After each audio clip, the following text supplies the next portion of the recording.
ಓಂ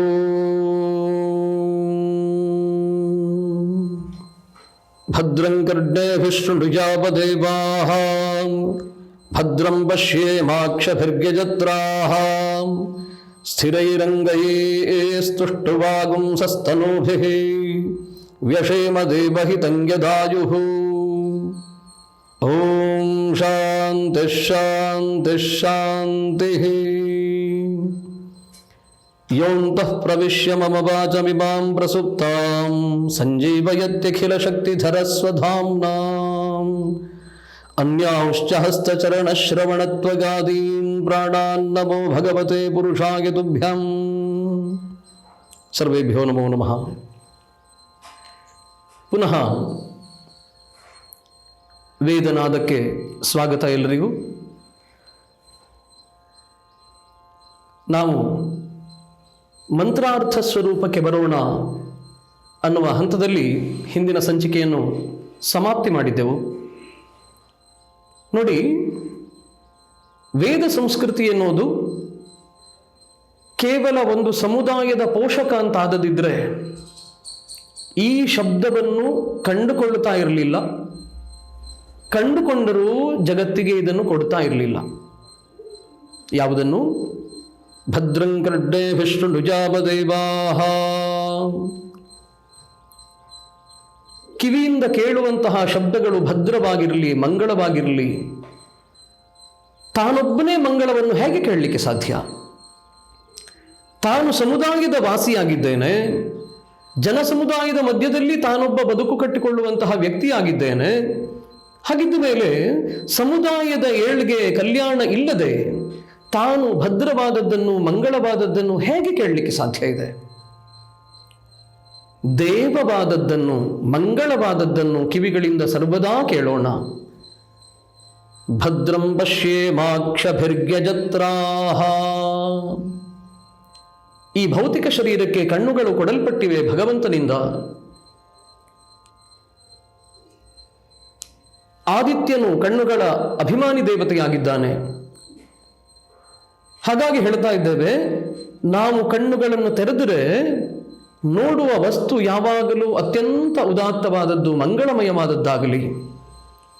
ಸ್ವಾರ್ಥಪರವಾಗದಿದ್ದರೆ ಮಂಗಳವನ್ನು ಹೇಗೆ ನೋಡಲಿಕ್ಕೆ ಸಾಧ್ಯ ಇದೆ? ತನ್ನ ಸುತ್ತಮುತ್ತಲಿನ ಪರಿಸರ ಸುಂದರವಾಗಿ ಇಲ್ಲದೆ ಇದ್ದರೆ ತಾನು ಮಂಗಳವನ್ನು ಹೇಗೆ ದರ್ಶನ ಮಾಡಬಹುದು? ತಾನು ಉತ್ತಮವಾದದ್ದನ್ನು ಹೇಗೆ ಕಾಣಲಿಕ್ಕೆ ಸಾಧ್ಯ ಇದೆ? ಈ ಕಾಲಕ್ಕೆ ನಗರವಾಸಿಗಳಾದಂತಹ ನಾವು ಯಾವ ಪರಿಸರಕ್ಕೆ ಹೋದರೂ ಕೂಡ ಇಲ್ಲಿ ಅಸಹ್ಯವಾದದ್ದಿದೆ, ಅಲ್ಲಿ ನೋಡಲಿಕ್ಕೆ ಯೋಗ್ಯವಾದದ್ದಿಲ್ಲ ಅಂತೆಲ್ಲ ಹೇಳ್ತೇವಲ್ಲ. ಯಾರು ಮಾಡಿದ್ದಿದ್ದನ್ನು? ಯಾವುದಾದರೂ ಪ್ರಾಣಿಗಳು ಬಂದು ಹೀಗೆ ಮಾಡಿವೆಯೇನು? ಯಾವುದಾದರೂ ಪಕ್ಷಿಗಳು ಬಂದು ಹೀಗೆಲ್ಲ ಮಾಡಿದೆವೇನು? ಒಂದಿಷ್ಟು ಕ್ರಿಮಿಕೀಟಗಳು ಬಂದು ಇಂತಹ ಪರಿಸರ ನಾಶವನ್ನು, ಇಂತಹ ಅಸಹ್ಯಕರವಾದಂತಹ ಸ್ಥಿತಿಗತಿಗಳನ್ನು ನಿರ್ಮಾಣ ಮಾಡಿದವೇನು? ನಾವಲ್ಲವೇ ಮಾನವರು. ನಮ್ಮಿಂದ ಉತ್ಪತ್ತಿಯಾದಂತಹ ಎಲ್ಲ ವಿಧವಾದ ತ್ಯಾಜ್ಯಗಳನ್ನು ಎಲ್ಲೆಂದರಲ್ಲಿ ಎಸೆಯುತ್ತಾ ಹೋದರೆ ಮಲಿನವಾಗದೆ ಮತ್ತೇನಾಗಲಿಕ್ಕೆ ಸಾಧ್ಯ ಇದೆ?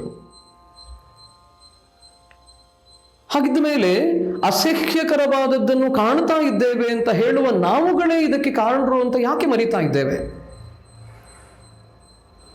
ಪ್ರಪಂಚವನ್ನು ಸುಂದರವಾಗಿಸೋಣ. ಸುಂದರವಾಗಿಸಿದರೆ ಮಾತ್ರ ಸುಂದರವಾದದ್ದನ್ನು ಕಾಣಬಹುದು.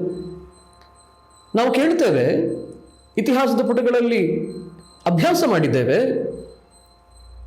ಇಂತಹ ರಾಜನು ಸುಂದರವಾದಂತಹ ಉದ್ಯಾನ ನಿರ್ಮಾಣ ಮಾಡಿದ. ಬಂಜರು ಭೂಮಿಯಲ್ಲಿ ಕೃಷ್ಣನು ಬಾಲ್ಯಾವಸ್ಥೆಯಲ್ಲಿ ಬೃಂದಾವನವನ್ನು ನಿರ್ಮಾಣ ಮಾಡಿದ. ಯಾವ ನೆಲದಲ್ಲಿ ಏನೂ ಬೆಳೆಯುತ್ತಾ ಇರಲಿಲ್ವೋ, ಯಾವ ನೆಲವನ್ನು ಸ್ಪರ್ಶ ಮಾಡೋದಕ್ಕೂ ಎಲ್ಲರೂ ಆತಂಕ ಪಡ್ತಾ ಇದ್ದರೋ ಅಂತಹ ನೆಲವನ್ನು ಬೃಂದಾವನ ಎನ್ನುವಂತಹ ಸುಂದರ ಹೂದೋಟವಾಗಿಸಿಬಿಟ್ಟ ಕೃಷ್ಣ ಅಂತ ಬಾಲ್ಯದಲ್ಲಿ. ಆ ಕಾರಣದಿಂದಲೇ ಕೃಷ್ಣನನ್ನು ಶ್ರೇಷ್ಠನಾಗಿ ನಾವು ಕಾಣೋದು. ಸಾಮಾನ್ಯ ಮನುಷ್ಯರು ಅಥವಾ ಉಳಿದೆಲ್ಲ ಜೀವಿಗಳು ಯಾವುದನ್ನು ಅಸಾಧ್ಯ ಅಂತ ಕೈಬಿಟ್ಟವೋ ಅಂಥವನ್ನು ಸಾಧ್ಯವಾಗಿಸಿದಂತಹ ಚೇತನ. ಆದ್ದರಿಂದಲೇ ಅವನು ಮಹಾತ್ಮನಾಗ್ತಾನೆ. ಆಧುನಿಕ ಇತಿಹಾಸಗಳಲ್ಲಿಯೂ ಓದ್ತೇವೆ, ಅಶೋಕನು ಮಾರ್ಗದ ಎರಡೂ ಕಡೆಯಲ್ಲಿ ಸಾಲು ಗಿಡಗಳನ್ನು ನೆಡೆಸಿದನು. ಇತಿಹಾಸದಲ್ಲಿ ಉರು ಹೊಡೆದಿದ್ದೇವೆ, ಕಂಠಪಾಠ ಮಾಡಿಕೊಂಡಿದ್ದೇವೆ. ಎಲ್ಲ ಪರೀಕ್ಷೆಗಳಲ್ಲಿ, ಯಾವುದೇ ಪರೀಕ್ಷೆಗಳಿಗೆ ಈ ಪ್ರಶ್ನೆ ಬಂದರೆ ವಿವರವಾಗಿ ಉತ್ತರ ಕೊಟ್ಟಿದ್ದೇವೆ. ಅಶೋಕನು ಇಂಥದ್ದು ಮಾಡಿದ, ಅಂಥದ್ದು ಮಾಡಿದ ಅಂತ. ಕಿಂ ಪ್ರಯೋಜನಂ? ಅದರಿಂದ ಏನು ಪ್ರಯೋಜನ? ಪರೀಕ್ಷೆಯಲ್ಲಿ ಉತ್ತಮ ಅಂಕಗಳನ್ನು ಪಡೆದಿದ್ದೇವೆ. ವಿದ್ಯೆಯ ಪ್ರಯೋಜನ ಇದಲ್ಲ. ವಿದ್ಯೆಯ ಪ್ರಯೋಜನ ಇರೋದು ಅಶೋಕನು ರಸ್ತೆಯ ಎರಡೂ ಭಾಗದಲ್ಲಿ ಸಾಲು ಗಿಡಗಳನ್ನು ನೆಡೆಸಿದನು ಅಂತ ಓದಿದ ನಾವು ಅದೇ ರಸ್ತೆಯಲ್ಲಿ ಎರಡೂ ಕಡೆಯಲ್ಲಿ ಇರುವಂತಹ ಮರಗಳನ್ನು ಕಡಿಸಿದೆವು. ಇದೇ ಸಾರ್ಥಕತೆ ಹೊರತು ಆ ವಿಷಯ ಜ್ಞಾನದಿಂದ ನಮ್ಮಲ್ಲಿ ಜ್ಞಾನ ಬರಲಿಲ್ಲ. ಹಾಗಿದ್ದರೆ ಇಂತಹ ವಿದ್ಯೆಯಿಂದ ಪ್ರಯೋಜನ ಏನು? ನಾವು ವೇದದಲ್ಲಿ ಕೇಳ್ತಾ ಇರೋದು ಹಾಗಲ್ಲ. ಯಾವುದನ್ನು ಕೇಳ್ತೇವೋ, ಯಾವುದನ್ನು ಅಭ್ಯಾಸ ಮಾಡ್ತೇವೋ ಅದನ್ನು ಅನುಸಂಧಾನ ಮಾಡಬೇಕು. ಅಶೋಕನು ರಸ್ತೆಯ ಎರಡೂ ಬದಿಯಲ್ಲಿ ಸಾಲು ಗಿಡಗಳನ್ನು ನೆಡೆಸಿದನು. ಅದರಿಂದ ಪ್ರಯೋಜನ ಏನು? ಪಾಂಥರಿಗೆ, ಯಾತ್ರಿಕರಿಗೆ ತಂಪಾದ ನೆರಳು ಸಿಗುತ್ತಿತ್ತು. ಆಯಾಸಗೊಂಡವರು ವಿಶ್ರಾಂತಿಯನ್ನು ಪಡೆಯಬಹುದಿತ್ತು. ಇದನ್ನು ನಾವು ಜ್ಞಾನನಿಷ್ಠೆಯಿಂದ ಅಭ್ಯಾಸ ಮಾಡಿದರೆ ಆ ಕ್ಷಣದಿಂದಲೇ ತತ್ಪರರಾಗಬೇಕು. ಅಶೋಕನು ಬಹುವಿಸ್ತಾರವಾದಂತಹ ಮಾರ್ಗಕ್ಕೆ ಗಿಡಗಳನ್ನು ನಡೆಸಿದ. ನಾನು ಒಂದು 100 ಮೀಟರ್ ಆಗುವಷ್ಟಾದರೂ ಮಾರ್ಗದ ಇಕ್ಕೆಡೆಗಳಲ್ಲಿ ಒಂದು 10-20 ಗಿಡಗಳನ್ನು ನೆಟ್ಟು ಬೆಳೆಸುತ್ತೇನೆ. ಗಿಡ ನೆಡೋದನ್ನು ನಾವು ಮಾಡ್ತಾ ಇದ್ದೇವೆ. ಆತ್ಮೀಯರೇ, ಪ್ರಾಮಾಣಿಕವಾಗಿ ಯೋಚನೆ ಮಾಡೋಣ. ಪ್ರತಿ ವರ್ಷ ಜೂನ್ ಮಾಸದಲ್ಲಿ 5ನೇ ದಿನಾಂಕ ಬಂತು ಅಂತಾದರೆ ಏನೋ ಒಂದು ಹೇಳ್ತೇವಲ್ಲ ಆಂಗ್ಲ ಭಾಷೆಯಲ್ಲಿ, ವರ್ಲ್ಡ್ ಎನ್ವಿರಾನ್ಮೆಂಟ್ ಡೇ, ವಿಶ್ವ ಪ್ರಕೃತಿಯ ದಿನ. ಇಡೀ ವಿಶ್ವಕ್ಕೆ ಜೂನ್ 5ನೇ ತಾರೀಕು ಮಾತ್ರ ಪ್ರಕೃತಿ ಇದ್ದರೆ ಸಾಕೇನು? ಮಿಕ್ಕಿದ ದಿನಗಳಲ್ಲಿ ಪ್ರಕೃತಿಯ ಅಗತ್ಯ ಇಲ್ಲವೇನು ನಮಗೆ? Mother's day, father's day, teacher's day, this day, that day. ಒಂದು ದಿನದ ವ್ಯಕ್ತಿಗಳಲ್ಲ, ಒಂದು ದಿನದ ಪ್ರಕೃತಿ ಅಲ್ಲ ಇದು. ಪ್ರತಿನಿತ್ಯವೂ ಹಸನ್ಮುಖಿಯಾದ ಪ್ರಕೃತಿ ಇರಬೇಕು ಅಂತಾದರೆ ನಾವು ಪ್ರಕೃತಿಯ ಜೊತೆಯಲ್ಲಿ ಇರಬೇಕಾಗಿದೆ. ಈಗ ನಾನು ಮಾತಾಡುವ ಈ ಸಾಧನ ಕೂಡ ಪ್ರಕೃತಿಯ ಜೊತೆಯಲ್ಲಿ ಇಲ್ಲದೆ ಇರೋದು. ಮೈಕ್ ಅಂತ ಏನು ಬಳಸ್ತಾ ಇದ್ದೇವೆ, ಇದು ಪ್ರಕೃತಿಗೆ ಎಷ್ಟು ಪೂರಕ ಯೋಚನೆ ಮಾಡಿ. ವೇದ ವಿಜ್ಞಾನದಿಂದ ಲಭ್ಯವಾದದ್ದು, ಆಧುನಿಕ ವಿಜ್ಞಾನದಿಂದ ಲಭ್ಯವಾದದ್ದು ಏನು ಅಂತ ಕೇಳಿದರೆ ಇಷ್ಟೇ ವ್ಯತ್ಯಾಸ. ವೇದ ವಿಜ್ಞಾನದಿಂದ ಲಭ್ಯವಾದದ್ದು ಪ್ರಕೃತಿಯನ್ನು ಪೋಷಿಸ್ತಾ, ಪ್ರಕೃತಿಯ ಜೊತೆಗೆ ತನ್ನನ್ನು ಉದ್ದೀಪನಗೊಳಿಸ್ತಾ ಸಾಗುತ್ತಾ ಇದೆ. ಆಧುನಿಕ ವಿಜ್ಞಾನದಿಂದ ಯಾವ ಚಿಕ್ಕ ವಸ್ತುವೇ ಆಗಲಿ, ಸಾಕ್ಷಾತ್ಕಾರಗೊಂಡ ಚಿಕ್ಕ ವಸ್ತುವಾದರೂ ಕೂಡ ಪ್ರಕೃತಿಗೆ ವಿರುದ್ಧವಾಗಿಯೇ ಸಾಗುತ್ತಾ ಇದೆ. ಹೌದೋ ಅಲ್ಲವೋ? ಉತ್ತರ ನನಗೆ ಬೇಕಾಗಿಲ್ಲ, ನೀವು ಕಂಡುಕೊಂಡ್ರೆ ಸಾಕು, ನನಗೆ ಸಿಕ್ಕಿದೆ. ಹಾಗಾಗಿ ನಿರ್ಭಯದಿಂದ ನಾನು ಎಲ್ಲಿ ಬೇಕಾದರೂ ಹೇಳಬಲ್ಲೆ, ಎಲ್ಲರಿಗೂ ಒಂದು ಚಾಲೆಂಜ್ ಕೊಡಬಲ್ಲೆ. ಆಧುನಿಕ ವಿಜ್ಞಾನದಿಂದ ಆವಿಷ್ಕಾರಗೊಂಡಂತಹ ಒಂದು ಚಿಕ್ಕ ಸಾಧನ, ಅತ್ಯಂತ ಚಿಕ್ಕ ಸಾಧನ, ಇದು ಪ್ರಕೃತಿಗೆ ಅತ್ಯಂತ ಪೂರಕ ಅಂತ ಯಾರಾದರೂ ಸಾಬೀತು ಮಾಡಿದರೆ ನನ್ನ ಜೀವನವನ್ನು ಅವರಿಗೆ ಸೇವೆಗಾಗಿಡ್ತೇನೆ. ಹಾಗೆ ವೇದ ವಿಜ್ಞಾನದಲ್ಲಿ ಉಲ್ಲಿಖಿತವಾದಂತಹ ಅನೇಕ ವಿಧವಾದಂತಹ ಸಾಧನಗಳು ನಾವು ಅರ್ಥ ಮಾಡಿಕೊಳ್ಳದೆ ಇದ್ದರೆ ಅದು ವೇದದ ದೋಷ ಅಲ್ಲ. ಅಭ್ಯಾಸ ಮಾಡೋಣ, ಅರ್ಥವಿಸಿಕೊಳ್ಳೋಣ. ವೇದದ ಮೂಲಕವಾಗಿ ನಮ್ಮ ಹಿರಿಯರು ಸಾಧಿಸಿದ ಔನ್ನತ್ಯದ ಕುರಿತಾಗಿ ಒಂದು ದರ್ಶನ ಮಾಡೋಣ. ಹಾಗೆ ಮಾಡಿಕೊಂಡು ಹೇಳೋಣ ಏನಂತ, ವೇದ ವಿಜ್ಞಾನದಿಂದ ಆವಿಷ್ಕೃತಗೊಂಡಂತಹ ಈ ಸಾಧನವು ಪ್ರಕೃತಿಗೆ ಒಂದು ಅಂಶ 0.001% ಇದು ಪ್ರಕೃತಿಯನ್ನು ನಾಶ ಮಾಡುತ್ತೆ ಅಂತ ಸಿದ್ಧ ಮಾಡಿದರೂ ಆಗಲೂ ಇದನ್ನೇ ಹೇಳ್ತೇನೆ. ಏನು? ಹಾಗೆ ಸಿದ್ಧ ಮಾಡಿದವರಿಗೆ ನನ್ನ ಜೀವನ ಸೇವಾರ್ಥವಾಗಿರುತ್ತದೆ. ಇಷ್ಟು ವಿವೇಕದಿಂದ ಯೋಚನೆ ಮಾಡಲಿಕ್ಕೆ ಸಾಧ್ಯ ಇಲ್ಲ ಅಂತಾದರೆ ನಾವು ಭಾರತೀಯರು ಅಂತ ಹೇಗೆ ಹೇಳ್ಕೊಳ್ಬಹುದು? ನಾನು ಈ ದೇಶದವನು ಅಂತ ಹೇಳುವಾಗ ನಮಗೆ ಮೈ ತುಂಬಿ ಬರಬೇಕು. ಎದೆಯ ಗೂಡಿನಲ್ಲಿ ಗರ್ವದ ಚಿಲುಮೆಗಳು ಏಳಬೇಕು. ಮನಸ್ಸು ಉಲ್ಲಸಿತವಾಗಬೇಕು. ಗಾತ್ರ ಅಂದರೆ ಶರೀರ ಉದ್ದೀಪ್ತವಾಗಬೇಕು. ನಾನು ಭಾರತೀಯ, ನಾನು ಭಾರತೀಯ ಅಲ್ಲ, ನಾನು ಭಾರತೀಯ. ಇಂಡಿಯನ್ ಅಂತ ಹೇಳುವಾಗ ನಮಗೆ ಈ ಸಂವೇದನೆಗಳು ಬರೋದಿಲ್ಲ. ಪ್ರಾಯ ಈ ವಸ್ತ್ರದ ವಿಶೇಷವೋ ಏನೋ ಗೊತ್ತಿಲ್ಲ, ಏನು ತಿಳ್ಕೊಂಡ್ರು ನನಗೇನು ಅಭ್ಯಂತರ ಇಲ್ಲ. ಪ್ರಾಮಾಣಿಕವಾಗಿ ಹೇಳ್ತೇನೆ, ನಾನು ಭಾರತೀಯ ಅನ್ನುವಲ್ಲಿ ನನಗೆಷ್ಟು ಹೆಮ್ಮೆ ಇದೆಯೋ, ನಾನು ಇಂಡಿಯನ್ ಅಂತ ಹೇಳುವಾಗ ಒಂದು ಅಂಶದ ಹೆಮ್ಮೆಯು ನನಗೆ ಬರೋದಿಲ್ಲ. ಹೌದೋ ಅಲ್ವೋ, ನಿಮ್ಮ ಚಿತ್ತ ಭಿತ್ತಿಗೆ ಬಿಟ್ಟಂತಹ ವಿಚಾರ. ನಾನು ಯಾಕೆ ಹೀಗೆ ಕೇಳಿದೆ ಅಂತ ಹೇಳಿದರೆ, ನನ್ನನ್ನು ನಾನು ಮತ್ತೊಮ್ಮೆ ಜಾಗೃತಗೊಳಿಸುವುದಕ್ಕಾಗಿ ಕೇಳಿದೆ ಹೊರತು ಎಲ್ಲರನ್ನೂ ಜಾಗೃತಿಗೊಳಿಸುವುದಕ್ಕೆ ನಾನು ಯಾವುದೇ ಶಕ್ತಿ ಅಲ್ಲ, ನಾನೊಬ್ಬ ವ್ಯಕ್ತಿ ಮಾತ್ರ. ಹಾಗಾಗಿ ನಮಗೆ ಸೀಮಿತವಾದಂತಹ ಪರಿಧಿ ಇದೆ. ನನ್ನ ಚಿತ್ತಭಿತ್ತಿಯಲ್ಲಿ ಏನು ಉತ್ಪತ್ತಿ ಆಗಲಿಕ್ಕೆ ಸಾಧ್ಯವೋ ಅದನ್ನು ಹೀಗೆ ಹಂಚಿಕೊಳ್ಳಬಹುದು. ಕೇಳುವ ಕಿವಿಗಳಿದ್ದರೆ ಆ ಕಿವಿಗಳ ಮೇಲೆ ನನ್ನ ಮಾತುಗಳು ಬೀಳಬಹುದು. ತೆರೆದ ಕಿವಿಯಿಂದಲೂ ನಾನು ಇದನ್ನು ಕೇಳಲಾರೆ ಅಂತ ಒಬ್ಬಾತನು ಕುಳಿತುಕೊಂಡ್ರೆ ಅವನ ಕಿವಿಯ ಅಂತರಾಳವನ್ನು ತಲುಪುವ ಯೋಗ್ಯತೆ ನನಗಿಲ್ಲ. ಎಷ್ಟೋ ಜನ ನನ್ನಲ್ಲಿ ಪ್ರಶ್ನೆ ಮಾಡಿದ್ರು, ನೀವೊಬ್ಬರು ಹೀಗೆ ಗಂಟಲು ಹರಿಯುವ ಹಾಗೆ ಕಿರಿಚಿಕೊಂಡ್ರೆ ಏನಾಗತ್ತೆ? ಗೊತ್ತಿಲ್ಲ. ಏನಾಗತ್ತೋ ಇಲ್ಲೋ ನನಗೆ ಮುಖ್ಯ ಅಲ್ಲ. ಗೊತ್ತಿದ್ದನ್ನು ಹೇಳದೇ ಇದ್ರೆ ಆತ್ಮವಂಚನೆ ಮಾಡಿಕೊಂಡ ದೋಷ ನನಗೆ ಬರುತ್ತೆ. ಗುರು ಉಪದೇಶದ ಕೊನೆಯಲ್ಲಿ ಹೇಳ್ತಾರೆ, ಸ್ವಾಧ್ಯಾಯ ಪ್ರವಚನಾಭ್ಯಾನ್ನ ಪ್ರಮದಿತವ್ಯಂ. ಅಧ್ಯಯನ ಮಾಡಿದ್ದನ್ನು ಅನುವರ್ತನೆ ಮಾಡೋದು ಮತ್ತೆ ಮತ್ತೊಬ್ಬರಿಗೆ ತಿಳಿಸಿಕೊಳ್ಳೋದನ್ನು ಎಂದಿಗೂ ಬಿಡಬೇಡ ಅಂತ. ಹೀಗೆ ತಿಳಿದುಕೊಂಡದ್ದನ್ನು ಆಚರಣೆ ಮಾಡೋದರಲ್ಲಿ ನನಗೆ ಬದ್ಧತೆ ಇರಬೇಕಾಗಿದೆ. ಅದಕ್ಕಾಗಿ ಈ ಕೈಂಕರ್ಯ. ಬಂಧುಗಳೇ, ಪುನಃ ಮುಂದುವರಿಸೋಣ. ಭದ್ರಂ ಪಶ್ಯೇಮಾಕ್ಷಭಿರ್ಯಜತ್ರಾಹ. ಎಲ್ಲ ಕಡೆಯಲ್ಲಿಯೂ ಸುಂದರವಾದದ್ದನ್ನು ನೋಡಬೇಕು ಅಂತಾದರೆ ಎಲ್ಲ ಕಡೆಯಲ್ಲಿಯೂ ಸುಂದರವಾದದ್ದನ್ನು ಇರಿಸಿಕೊಳ್ಳೋದು ನಮ್ಮ ಕರ್ತವ್ಯವಾಗಿದೆ. ಪರಿಸರವನ್ನು ಸುಂದರವಾಗಿ ಕಾಪಿಟ್ಟುಕೊಳ್ಳಬೇಕಾದದ್ದು ನಮ್ಮ ಕರ್ತವ್ಯವಾಗಿದೆ. ನಾವು ಹೇಳ್ತೇವಲ್ಲ, ತಾಯಿಯ ಋಣ ಮನುಷ್ಯನ ಮೇಲೆ ಬಹುವಾಗಿದೆ. ಹಾಗೆ ಹೇಳುವ ಎಲ್ಲರಿಗೂ ಒಂದು ವಿನಮ್ರ ಪ್ರಶ್ನೆ ಇದೆ.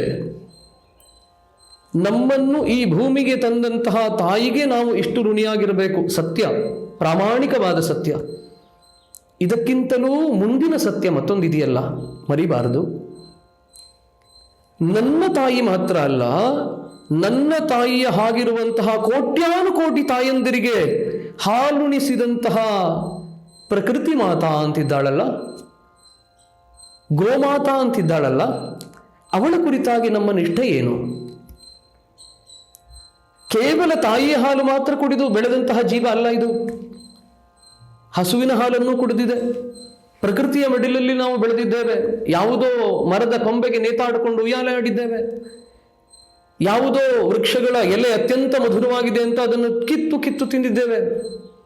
ಈಗಲೂ ಕೂಡ ಯಾವ ಮರದಲ್ಲಿ ವಿಶಿಷ್ಟವಾದ ಹಣ್ಣು ಬಿಡುತ್ತೋ ಅದನ್ನು ಬಿಡದೆ ತಂದುಕೊಂಡು ತಿಂತೇವೆ. ಋಣ ನಮಗಿಲ್ವೇನು? ಭದ್ರಂ ಪಶ್ಯೇಮಾಕ್ಷಭಿರ್ಯಜತ್ರಾಹ. ಶಬ್ದ ಸಮುಚ್ಚಯಗಳನ್ನು ಅರ್ಥ ಮಾಡಿಕೊಂಡು ಅದನ್ನು ಅನುಸಂಧಾನಗೊಳಿಸಿದರೆ ಮಾತ್ರ ಸಾಕ್ಷಾತ್ಕಾರ ಆಗತ್ತೆ ಹೊರತು ಶಬ್ದವನ್ನು ಉರು ಹೊಡೆದ ಮಾತ್ರಕ್ಕೆ ಏನೂ ಆಗೋದಿಲ್ಲ. ವೇದ ಮಂತ್ರಗಳನ್ನು ಹೇಳುವಾಗ ಮಡಿಯಾಗಿರಬೇಕು. ಮಡಿ ಎನ್ನುವುದು ಯಾವುದೋ ವಸ್ತ್ರದ ಸ್ವಾಮಿತ್ವದಲ್ಲಿ ಇಲ್ಲ. ಈ ವಸ್ತ್ರದಲ್ಲಿ ಮಡಿ ಅಡಕವಾಗಿದೆ, ಯಾರಾದರೂ ಹೇಳಿ ನೋಡೋಣ.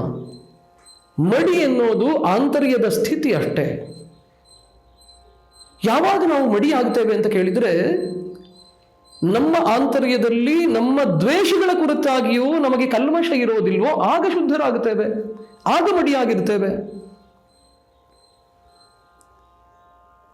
ಈ ಮಡಿಯ ಕುರಿತಾಗಿ ಜಗಳಕ್ಕೆ ಬಂದರೆ ತುಂಬಾ ಜನ ಮುಂದೆ ಬರ್ತಾರೆ. ಇಲ್ಲ, ನನ್ನದು ಮಡಿ, ಇದು ರೇಷ್ಮೆ ಮಡಿ, ನಾನು ಈಗ ತಾನೇ ತೊಳೆದು ಒಣಗಿಸಿ ತಂದಿದ್ದೇನೆ, ಆದ್ದರಿಂದ ಇದು ಮಡಿ.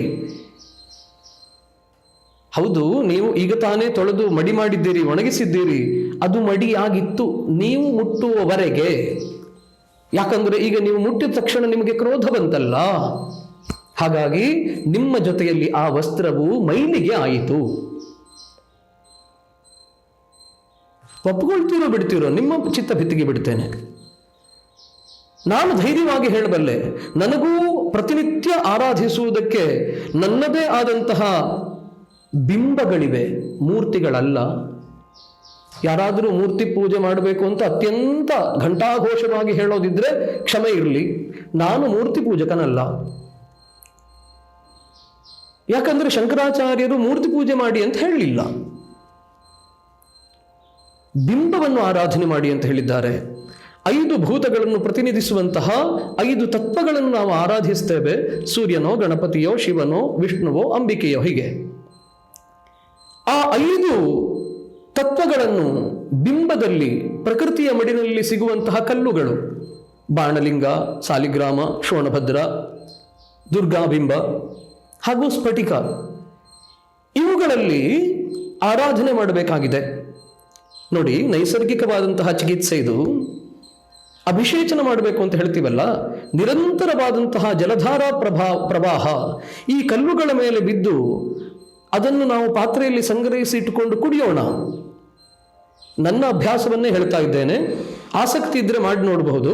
ಪ್ರತಿನಿತ್ಯವೂ ನಿಮ್ಮ ಮನೆಯಲ್ಲಿರುವಂತಹ ಬಿಂಬಗಳನ್ನು, ಮೂರ್ತಿಗಳನ್ನಲ್ಲ, ದಯವಿಟ್ಟು ಅರ್ಥ ಮಾಡಿಕೊಳ್ಳಿ. ನಾನು ಹೇಳ್ತಾ ಇರೋದು ಬಿಂಬಗಳನ್ನು. ಸಾಲಿಗ್ರಾಮ ಶಿಲೆ ಆಗಬಹುದು, ಬಾಣಲಿಂಗ ಆಗಬಹುದು, ಸ್ಫಟಿಕ ಆಗಬಹುದು, ಶೋಣಭದ್ರ ಎನ್ನುವಂತಹ ಕೆಂಪು ಕಲ್ಲಾಗಬಹುದು, ದುರ್ಗಾಬಿಂಬ ಎನ್ನುವಂತಹ ಚಿನ್ನದ ಅಥವಾ ಬೆಳ್ಳಿಯ ಹೊದಿಕೆ ಇರುವಂತಹ, ಹಾಗೆ ಮಿರಮಿರನೆ ಹೊಳೆಯುವಂತಹ ಒಂದು ಕಲ್ಲಾಗಬಹುದು. ಇದನ್ನಿಟ್ಟುಕೊಂಡು ನಿರಂತರವಾಗಿ ಆ ಕಲ್ಲುಗಳ ಮೇಲೆ ಅಭಿಷೇಚನ ಮಾಡೋಣ. ಆ ನೀರನ್ನೇ ನಾವು ಕುಡಿಯುವುದಕ್ಕೂ ಉಪಯೋಗಿಸೋಣ. ಪ್ರಭಾವ ಏನಾಗುತ್ತೆ, ಪರಿಣಾಮ ಏನಾಗುತ್ತೆ ನೀವು ತಿಳ್ಕೋಬಹುದು. ಪ್ರಪಂಚವನ್ನು, ಪರಿಸರವನ್ನು ಆರಾಧನೆ ಮಾಡುವಂತಹ ಸಮಗ್ರ ಚಿತ್ರಣವನ್ನು ಕೊಟ್ಟಿದ್ದು ವೇದ. ಹಾಗಾಗಿಯೇ ಭದ್ರಂ ಪಶ್ಯೇಮಾಕ್ಷಭಿರ್ಯಜತ್ರ, ಹಾಗೆಲ್ಲ ಕಡೆಗೆ ಸುಂದರವಾದದ್ದನ್ನು ನೋಡಲಿಕ್ಕೆ ಯಾರಿಂದ ಸಾಧ್ಯ? ಯಾವನು ಎಲ್ಲರಿಗೂ ಒಳಿತನ್ನು ಬಯಸ್ತಾನೋ ಅಂಥವನಿಂದ ಮಾತ್ರ ಸಾಧ್ಯ. ಹಾಗಿದ್ರೆ ಈ ಸುಂದರವಾದಂತಹ ರಚನೆಯನ್ನು ಸಿದ್ಧಿಸಿಕೊಂಡದ್ಯಾರು?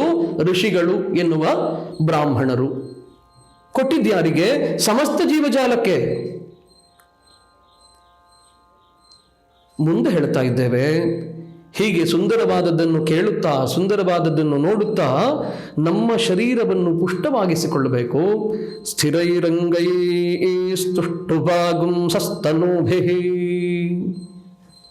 ಸ್ಥಿರವಾಗಿರುವ ಅವಯವಗಳು ಮಲಿನಗೊಳ್ಳೋದು ಯಾವಾಗ? ಎಷ್ಟೇ ಬಲಿಷ್ಠನಾದಂತಹ ವ್ಯಕ್ತಿಯಾದರೂ ಅನೇಕ ವಿಷಯಗಳನ್ನು ಕೇಳುವುದು ಅವನಿಗೆ ಆಘಾತವನ್ನುಂಟು ಮಾಡುತ್ತೆ. ರಾವಣನಂತಹ ಮಹಾಬಲಿಷ್ಠನು ಕೂಡ ಅಯ್ಯ ನಿನ್ನ ಮಗ ಇಂದ್ರಜಿತು ಹೆಣವಾಗಿದ್ದಾನೆ ಅಂತ ಕೇಳುವಾಗ ಕ್ಷಣಕಾಲ ಕುಸಿದು ಪ್ರಜ್ಞಾಹೀನನಾಗಿ ಬಿದ್ದಂತೆ. ಯಾವನು ತನ್ನ ತೋಳುಗಳಿಂದ ಕೈಲಾಸ ಪರ್ವತವನ್ನೇ ನಡುಗಿಸಿದ್ದನೋ ಅಂತಹ ರಾವಣ, ಯಾವನು ತನ್ನ ತಾಯಿಗಾಗಿ ಶಿವನ ಆತ್ಮಲಿಂಗವನ್ನೇ ತರುವಂತಹ ಪ್ರಯಾಸ ಮಾಡಿದನೋ ಅಂತಹ ಬಲಿಷ್ಠ ರಾವಣ, ಯಾವನು ನೆಲೆ ನಿಂತಹ ಆತ್ಮಲಿಂಗವನ್ನೇ ತನ್ನ ತೋಳುಬಲದಿಂದ ಎಳೆದು ಕಿತ್ತು ಬಿಡುತ್ತೇನೆ ಅಂತ ದಾರ್ಢ್ಯವನ್ನು ತೋರಿಸಿದನೋ ಅಂತಹ ರಾವಣ ಕುಸಿದು ಬೀಳ್ತಾನೆ. ಯಾವುದನ್ನು ಕೇಳುವಾಗ? ನಿನ್ನ ಮಗ ಇಂದ್ರಜಿತು ಹೆಣವಾಗಿದ್ದಾನೆ ಅಂತ ಕೇಳುವಾಗ. ಹಾಗಿದ್ರೆ ಇದಕ್ಕೆ ಹೇಳೋದು, ಯಾವಾಗಲೂ ಕಿವಿಯಿಂದ ಮಂಗಳವಾದದ್ದನ್ನು ಕೇಳಬೇಕು ಅಂತ ಆದರೆ ಎಲ್ಲರಿಗೂ ಮಂಗಳವನ್ನು ಯಾವನು ಬಯಸ್ತಾನೋ ಅವನಿಗೆ ಮಾತ್ರ ಇದು ಸಾಧ್ಯ, ಅವನಿಗೆ ಮಾತ್ರ ಇದು ಲಭ್ಯವಾದದ್ದು. ಆರ್ಷ ಧ್ವನಿಯಲ್ಲಿ ಕುಹಕವನ್ನು ಹುಡುಕುತ್ತೇವಲ್ಲ, ಅಂತಹ ಮಲಿನ ಚಿತ್ತವೃತ್ತಿಗಳ ಜೊತೆಗೆ ವಾದ ಮಾಡಿದರೆ ನಾವು ಕಲ್ಮಶರಾಗುತ್ತೇವೆ. ಹಾಗಾಗಿ ಆರ್ಷ ಸಂಸ್ಕೃತಿಯ ನೆಲೆಯಾದಂತಹ, ಭದ್ರತೆಯ ಸೆಲೆಯಾದಂತಹ ವೇದಗಳ ಕುರಿತಾಗಿ ವಿಡಂಬನೆಯನ್ನು ಮಾಡುವರ ಜೊತೆಗೆ ನಾವು ವಾದ ಮಾಡಲಿಕ್ಕೆ ಸಿದ್ಧರಿಲ್ಲ. ಯಾಕಂದರೆ ವೇದದ ಒಂದು ಶಬ್ದವು ಅವರಿಗೆ ಅರ್ಥವಾಗಲಿಲ್ಲ ಅನ್ನೋದು ಸುಸ್ಪಷ್ಟ. ಸ್ಥಿರೈರಂಗೈ ಸ್ತುಷ್ಟುಭಾಗುಂ ಸಸ್ತನೂಭಿ. ಮಂಗಳವಾದದ್ದನ್ನು ಕೇಳುತ್ತಾ, ಮಂಗಳವಾದದ್ದನ್ನು ನೋಡುತ್ತಾ ಅವಯವ ಸ್ವಸ್ಥತಾ ಎನ್ನುವುದನ್ನು ನಾವು ದೃಢವಾಗಿಸಿಕೊಳ್ಳೋಣ. ನಮ್ಮ ಶರೀರವನ್ನು, ಇಂದ್ರಿಯವನ್ನು ಬಲಿಷ್ಠವಾಗಿಸಿಕೊಳ್ಳೋಣ, ಭದ್ರವಾಗಿಸಿಕೊಳ್ಳೋಣ. ಹಾಗೆ ಭದ್ರವಾದ ಶರೀರದಿಂದ ಏನು ಮಾಡಬೇಕು ಅಂತ ಮುಂದಿನ ಧ್ವನಿ ಹೇಳ್ತಾ ಇದೆ. ವ್ಯಷೇಮ. ಕಿಂ ವ್ಯಷೇಮ? ದೇವಹಿತಂ ವ್ಯಷೇಮ. ಕಿಯತ್ ಪರ್ಯಂತಂ ವ್ಯಷೇಮ? ಯದಾಯುಃ ವ್ಯಷೇಮ ದೇವಹಿತಂ ಯದಾಯುಃ. ದೇವಹಿತವನ್ನು ಮಾಡೋಣ.